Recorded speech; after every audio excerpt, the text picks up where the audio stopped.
नमस्कार साथियों। चाणक्यम कोचिंग के YouTube चैनल पर मैं विजय चौहान आपका फिर से स्वागत करता हूँ। इंडियन पॉलिटी की सीरीज हमने शुरू करी थी, मेयरली पटवारी एग्जामिनेशन और पटवारी के साथ वो सभी छोटे बड़े एग्जामिनेशन जिसमें पॉलिटी का वेटेज रहता है। ठीक है। तो इसमें आज हमारा चौथा लेक्चर शुरू किया जा रहा है। ठीक है, जिसमें हम आज पढ़ने वाले हैं important schedule of Indian constitution. ठीक है, इससे पहले पूरी संविधान सभा आपको प्लेलिस्ट में मिल जाएगी। उसमें किस तरह से कौन कौन से प्रश्न बनते हैं इसकी भी हमने चर्चा करी। अगर आप हमारे चैनल पर नए हैं, लाइक करें, शेयर करें, सब्सक्राइब करें और कमेंट में रिव्यू जरूर दें। ठीक है। एक यहाँ पर ट्रिक है, और ट्रिक है टीयर्स ऑफ ओल्ड पीएम। ठीक है, टी यानी कि फर्स्ट शेड्यूल में टेरिटरी आएगा। ठीक है, सेकंड शेड्यूल में आपका एम्यूलमेंट्स या जिसको हम बोलते हैं सैलरी एंड अलाउंसेस। थर्ड में ऑथ आएगी। फोर्थ में राज्यसभा। फिफ्थ में शेड्यूल एरिया। सिक्स्थ में भी शेड्यूल एरिया। और सेवेंथ में आपका फेडरल स्ट्रक्चर। एट में ऑफिशियल लैंग्वेजेस। नाइन में आएगा आपका लैंड रिफॉर्म्स। और टेंथ में डिफेक्शन या एंटी डिफेक्शन जिसको कहते हैं दल बदल। और इलेवेंथ में आएगा पंचायत और ट्वेल्थ में आएगा म्यूनिसिपैलिटी। ठीक है, इसको आप रख सकते हैं। पहले इन चीजों को समझिए, बाद में इसका स्क्रीनशॉट लेकर आप इसको प्रॉपर तरीके से याद कर सकते हैं। ठीक है। तो हमारे कॉन्स्टिट्यूशन में जब हमारा कॉन्स्टिट्यूशन फॉर्म हुआ, तो कॉन्स्टिट्यूशन में ओरिजिनली 8 शेड्यूल थे, 8 अनुसूचियां थी, जो बढ़कर प्रारंभ में कितनी हो चुकी है, सॉरी प्रेजेंट में कितनी हो चुकी हैं, 12 शेड्यूल हो चुकी है। ठीक है। शेड्यूल से क्वेश्चन एग्जामिनेशन में बनते हैं कि कौन से शेड्यूल में क्या चीज गिवन है। ठीक है। तो आइए शुरू से शुरू कर लेते हैं, शेड्यूल नंबर 1। ठीक है। शेड्यूल नंबर 1 में है स्टेट एंड यूनियन टेरिटरीज की संघ और राज्य क्षेत्र। भारत के पास कौन कौन सा क्षेत्र है, यानी कि यहाँ पर जैसे कि आप देख रहे हैं टोटल 28 स्टेट्स। ठीक है। और इसके साथ साथ बीच बीच में आप यूटीज देख सकते हैं। ठीक है, यूटी देख सकते हैं। और 8 यूटी है। ठीक है। यानी कि भारत का वो क्षेत्र जो भारत के पास है वो 28 राज्य तथा 8 केंद्र शासित प्रदेशों में बंटा हुआ है। ठीक है, क्लियर हो चुका है। तो जो शेड्यूल नंबर 1 है उसमें कुछ ज्यादा नहीं है आपको याद करना। बस इतना ही करना है कि संघ और राज्य क्षेत्र कौन कौन से हैं। ठीक है, इसके बारे में आपको समझना होगा। आगे इसको प्रॉपर तरीके से हम जब एरिया जब हम आर्टिकल नंबर 1 पढ़ेंगे तो प्रॉपर तरीके से जानेंगे।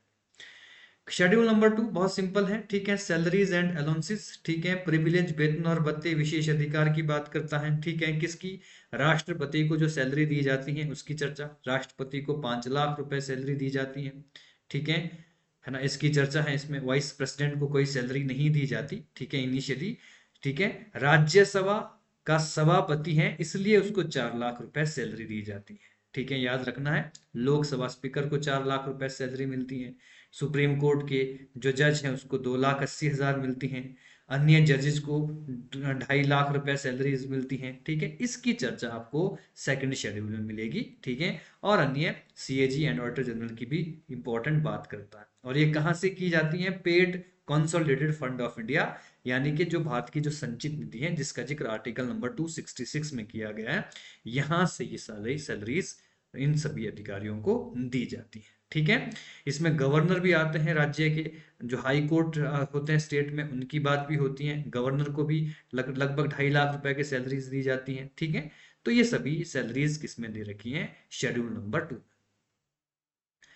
शेड्यूल नंबर 3 में क्या है? ऑथ ऑथ एंड अफर्मेशन, यानी कि शपथ और प्रतिज्ञान। ठीक है, केंद्र के जो अधिकारी हैं उनकी शपथ कौन करवाता है और स्टेट है। जैसे प्रेसिडेंट की शपथ करवाता है चीफ जस्टिस ऑफ इंडिया।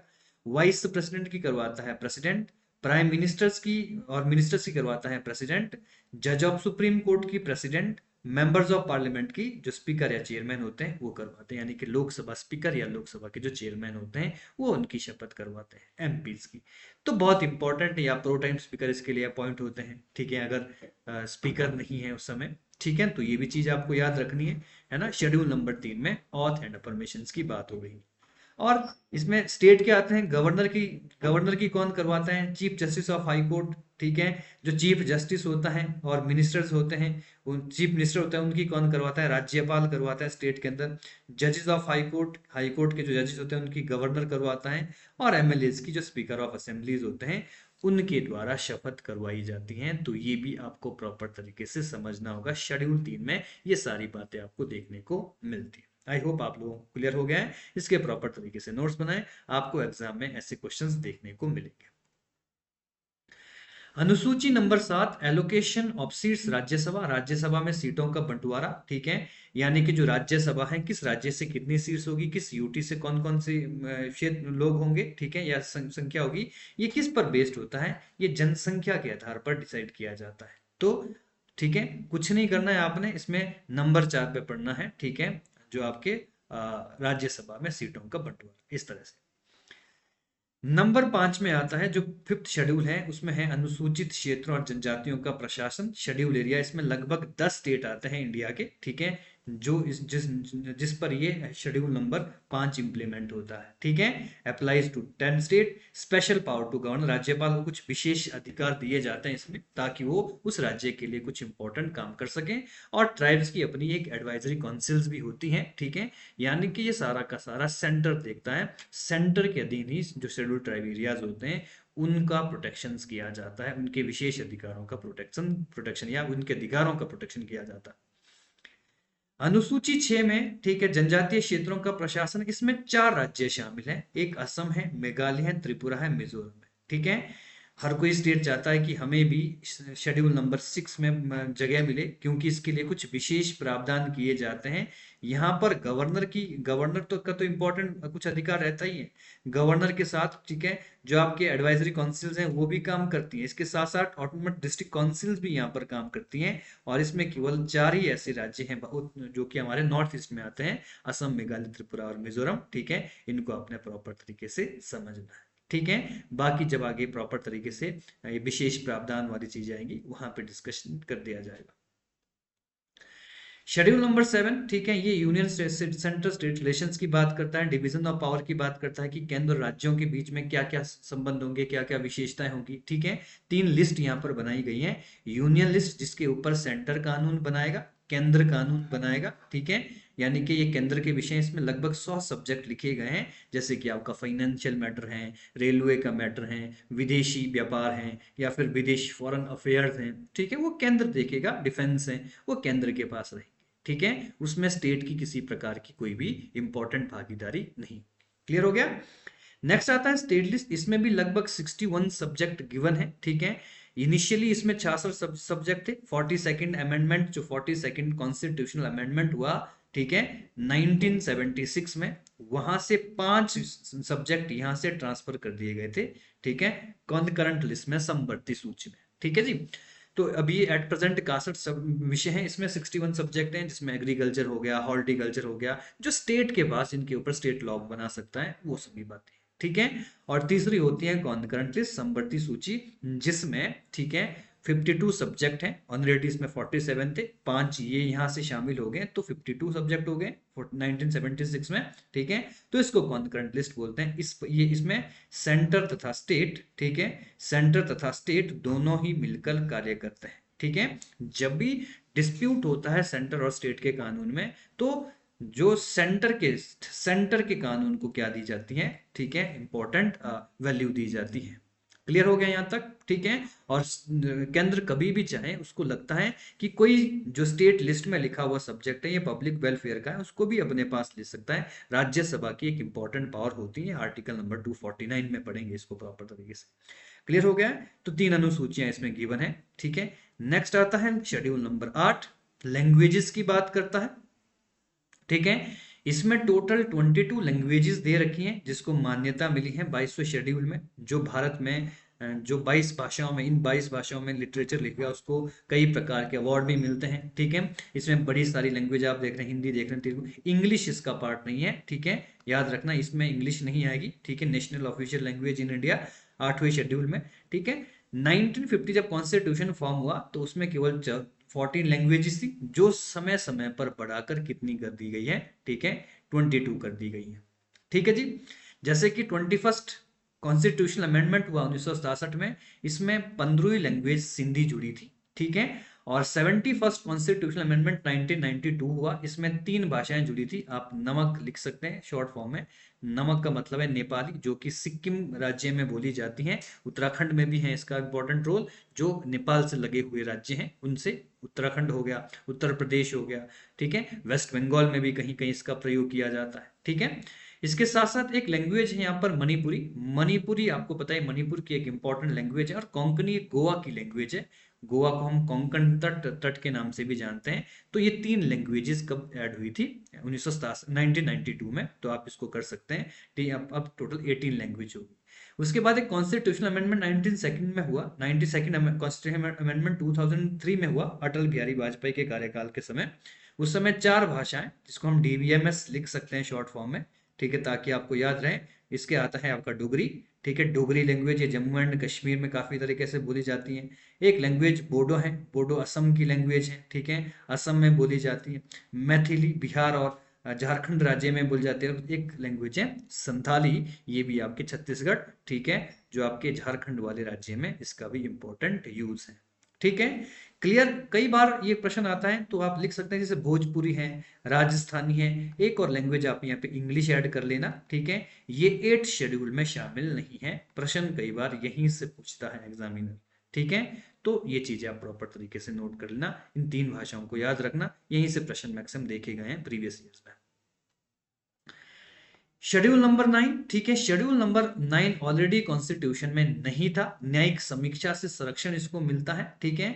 ये फर्स्ट कॉन्स्टिट्यूशनल अमेंडमेंट जो एक्ट आया था 1951, ठीक है, पंडित नेहरू के कार्यकाल में ये एक्ट आया था। और इसमें मेनली लैंड रिफॉर्म लॉज थे, ठीक है।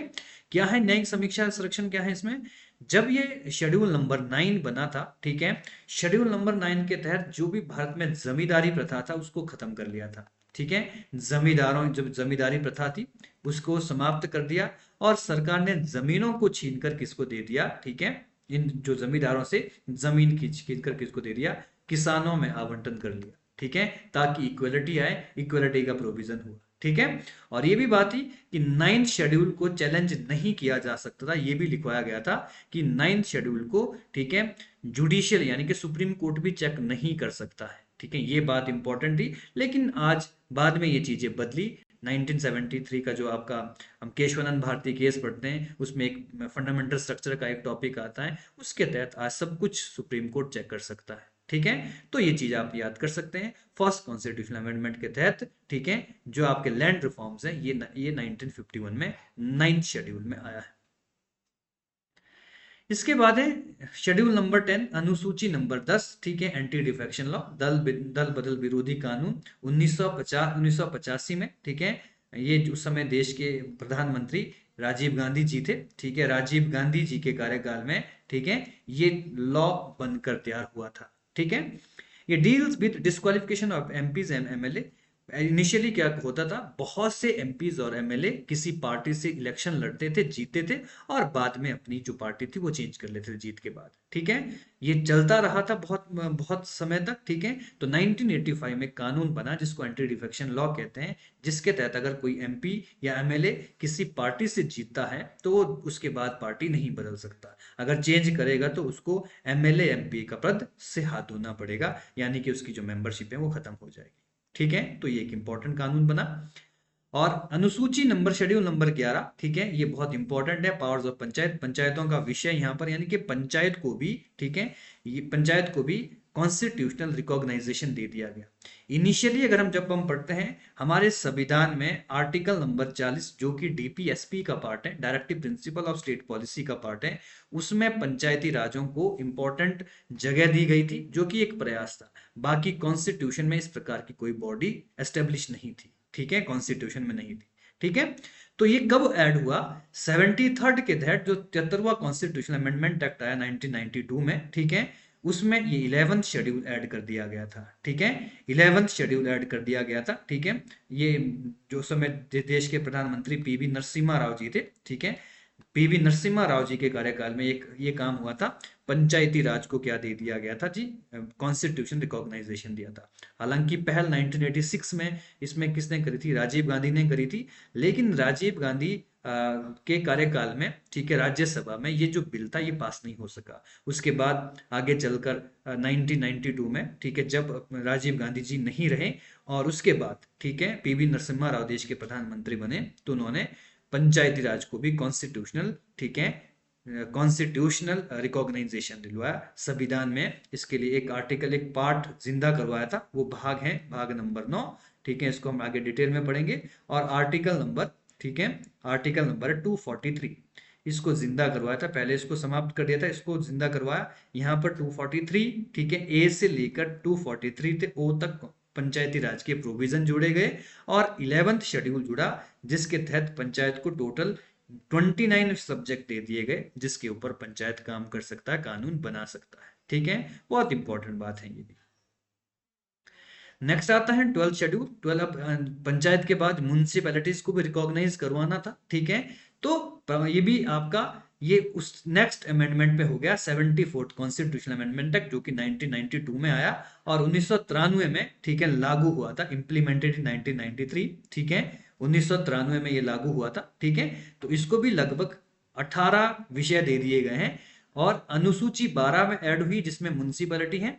इसके साथ साथ यहां पर भी एक आर्टिकल जो 243 है, वहां पर पी से शुरू हो गया, जो कि आगे ZG तक जाता है। ठीक है, तो ये भी सारा का सारा प्रोविजन जो म्यूनिसिपैलिटीज हैं, नगर पालिका है, उनको भी कॉन्स्टिट्यूशन रिकॉग्नाइज, ठीक है, किसने करवाया? PV नरसिम्हा राव ने 1993 में। तो ये हमारी 12 अनुसूचियां थी, जिसके बारे में आपको पता रहना चाहिए। अब आप एक बार जो आपको शुरू में जो आपको टेबल दिया गया है, वहां से आप इजीली चीजें याद कर सकते हैं कि शेड्यूल नंबर 1 में क्या है, 2 में क्या है, 3 में क्या है, 4 में क्या है, प्रॉपर तरीके से। ठीक है, कुछ अन्य चीजें, इसके बाद हम कॉन्स्टिट्यूशन शुरू करेंगे, प्रेमबल से शुरू करेंगे हमारा। ठीक है, भारत के राष्ट्रीय प्रतीक, कुछ national emblem of India, Bharat के राष्ट्रीय प्रतीक की बात करेंगे। ठीक है, सबसे पहले आता है नेशनल एम्बलम ऑफ इंडिया। ठीक है, जो कि एडॉप्ट किया गया है अशोक पिलर सारनाथ से। ठीक है, अगर आपको पता ही होगा कि अशोक ने, ठीक है, उत्तर प्रदेश के सारनाथ में एक पिलर बनाया। ठीक है, जिसके जो शीर्ष भाग है वहां पर 4 शेर हैं। इस भाग को ही हमारा नेशनल एम्बलम माना गया है। ठीक है, ये अशोक स्तंभ सारनाथ से अपनाया गया है। ठीक है, इसमें एनिमल है कौन कौन से? 4 शेर देखने को मिलेंगे आपको। इसके साथ साथ बुल देखने को मिलेगा, हॉर्स देखने को मिलेगा। ठीक है, ये भी एक इंपॉर्टेंट बात है। ये छोटे छोटे हैं, जो आपका नीचे वाला पार्ट है उसमें देखने को मिलेंगे। ठीक है, क्लियर हो गया है? तो 4 एनिमल यहाँ पर देखने को मिलते हैं आपको। और इसके साथ साथ मोटो सत्यमेव जयते लिखा है, जो कि कहां से लिया गया? मुंडक उपनिषद से लिया गया है। उपनिषद क्या है? 108 उपनिषद हैं, जो कि उत्तर वैदिक काल में लिखे गए थे। ठीक है, इनको हम क्या मानते हैं? फिलॉसफी मानते हैं, इंडिया की उपनिषद फिलॉसफी। तो 108 उपनिषद लिखे गए थे। तो यहां से जो एक मुंडक उपनिषद था, वहां से ये शब्द उठाया गया, सत्यमेव जयते। और कॉन्स्टिट्यूशन में कब अडॉप्ट किया गया था इसको? 26 जनवरी 1950 को भारत का इसको नेशनल एम्बलम संविधान के तहत माना गया। क्लियर हो गया है? ठीक है जी।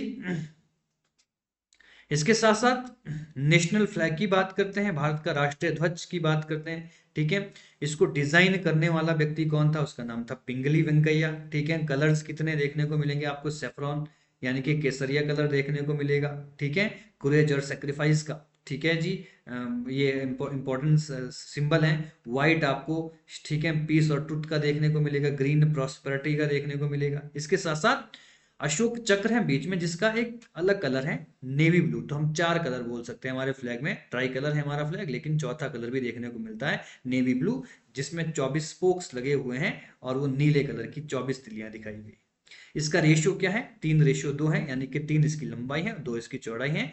और presented in constitutional assembly doctor Rajendra Prasad, sorry ये गलत है यहाँ पर लिखा हुआ। इसको संविधान सभा में एक महिला के द्वारा प्रस्तुत किया गया था, उनका नाम था हंसा मेहता। जरूर नोट करें इस चीज को भी। ठीक है, डॉक्टर राजेंद्र प्रसाद। ठीक है, राजेंद्र प्रसाद जी के पास एक कमेटी थी, जिसको फ्लैग कमेटी कहते हैं, उसके अध्यक्ष थे, लेकिन इसको प्रेजेंट किया था हंसा मेहता ने। और कब कॉन्स्टिट्यूशन में शामिल किया गया? 22 जुलाई 1947 को। डेट जरूर याद रखें, यहां से क्वेश्चंस बने एग्जामिनेशन में और बनने की भी संभावना है। नेशनल एंथम की बात करें, भारत का राष्ट्रगान, जिसको हम जनगण मन कहते हैं, लेकिन जिसका टाइटल है भारत भाग्य विधाता। ठीक है, भारत भाग्य विधाता एक इंपॉर्टेंट टाइटल है। ठीक है, इसका, ठीक है, किसके द्वारा? रविन्द्रनाथ टैगोर या रविन्द्रनाथ टैगोर ठाकुर के द्वारा ये गाया गया है। कौन सी लैंग्वेज? बंगाली और संस्कृत दोनों का मिक्सचर देखने को मिलता है इसमें। फर्स्ट पब्लिश्ड 1911 में पब्लिश हुआ था। कौन सी मैगजीन में? एक मैगजीन थी तत्वबोधिनी, उस मैगजीन में पब्लिश किया था रविन्द्रनाथ टैगोर ने। ठीक है, रविन्द्रनाथ टैगोर ने एक और 1906 में एक और सॉन्ग लिखा था, उसका नाम था अमार सोनार बांग्ला। ठीक है, अमार सोनार बांग्ला, ये भी बांग्लादेश का इंपॉर्टेंट क्या है, राष्ट्रगान है आज के टाइम में, ठीक है। तो ये भी आप नोट कर लेना एक बार, ठीक है। तो दो दो नेशनल एंथम लिखे हैं, दो देशों के नेशनल एंथम रविन्द्रनाथ टैगोर ने लिखे हैं, ठीक है जी। और कौन सी मैगजीन में पब्लिश किया था, तत्वबोधिनी पत्रिका में। और पहली बार कब गाया गया था, 1911 आईएनसी के कलकत्ता सेशन में, ठीक है। ये भी जरूर याद करके, ठीक है, कि पहली बार इसको कब गाया गया था। और ड्यूरेशन कितना है, 52 सेकंड। और अडॉप्ट कब किया गया संविधान में, 24 जनवरी 1950। और इंग्लिश वर्जन इसका मॉर्निंग सॉन्ग ऑफ इंडिया कहलाता है। इसके साथ साथ राम सिंह ठाकुर ने इसकी धुन बनाई है, ये भी एक पॉइंट आप नोट कर लेना, ठीक है। इसकी जो ट्यून है वो किसके द्वारा बनाई गई है, तो कैप्टन राम सिंह ठाकुर के द्वारा, ठीक है। तो ये चीजें भी आप ऐड कर लेना इसमें। इसके साथ साथ आता है national song of India, Bharat का राष्ट्रीय गीत, जिसको हम वंदे मातरम कहते हैं, जो बंकिम चंद्र चट्टोपाध्याय के द्वारा गाया गया है, ठीक है। लिखा गया है संस्कृत भाषा में, लिखा गया था। कौन से एक उपन्यास लिखा था, आनंदमठ, 1875 में। पहली बार ये कब गाया गया, 1896, जो कि कांग्रेस अधिवेशन था, ठीक है। और इसको गाने के लिए 65 सेकंड लगते हैं। और इसको भी कब अपनाया गया है, ये डेट जरूर याद रखें, कॉन्स्टिट्यूशनल कब रिकॉग्नाइज किया है, तो 24 जनवरी 1950, ठीक है। तो ये भी इंपॉर्टेंट है। नेशनल कैलेंडर की बात करें तो राष्ट्रीय पंचांग हमारा नेशनल कैलेंडर है, बेस्ड ऑन शक संवत, जो शक संवत जो कि आपका कनिष्क का एक इंपॉर्टेंट कैलेंडर था, ठीक है, उसके ऊपर बेस्ड है, ठीक है। और इसके लिए एक कमेटी बनाई थी जिसको मेघनाथ कमेटी कहते हैं 1955 में, ठीक है। और इसके तहत 22 मार्च 1957 को, ठीक है, कॉन्स्टिट्यूशन में अडॉप्ट किया गया था। इसका पहला महीना कौन सा होता है, चैत्र होता है। और फागुन इसका अंतिम महीना होता है, ठीक है। यानी कि 22 मार्च से ये महीना शुरू, ये साल शुरू हो जाती है, जो कि आगे 21 मार्च तक जाती है। क्लियर हो गया है, ठीक है जी। अन्य राष्ट्रीय प्रतीक बहुत सिंपल हैं, ठीक है, इनको आप थोड़ा सा नोट कर लेना। ऐसे तो मुझे नहीं लगता कि ये सारी चीजें पता रहती हैं, ठीक है। राष्ट्रीय फल कौन सा है, आम है। राष्ट्रीय ट्री कौन सी है, बरगद है। लोटस हमारा राष्ट्रीय फूल है, मोर है, ठीक है। राष्ट्रीय पक्षी है, पशु बाघ है, ठीक है। और एक्वेटिक एनिमल, राष्ट्रीय जलीय जीव गंगा डॉल्फिन है। राष्ट्रीय नदी हमारी कौन सी है, गंगा नदी है, 2008 में डिक्लेयर हुई थी। एक और पॉइंट यहाँ पर लिख लेना, ठीक है। राष्ट्रीय विरासत पशु, हेरिडेटरी एनिमल कौन सा है हमारा, दैट इज एलिफेंट, ठीक है। राष्ट्रीय विरासत पशु कौन सा है, हाथी है, ठीक है। आई होप आपको लेक्चर अच्छा लगा हो, ठीक है। इसमें हमने पॉइंट टू पॉइंट चीजें ही हम नोट कर रहे हैं, ज्यादा गहराई में नहीं जाएंगे, ठीक है। जितना सिलेबस एग्जामिनेशन के लिए इंपॉर्टेंट रहेगा उतना ही पढ़ेंगे, ठीक है। और बने रहिए हमारे साथ, लाइक करिए, शेयर करिए, सब्सक्राइब करिए और कमेंट में अपने रिव्यू जरूर दीजिए। बहुत बहुत धन्यवाद।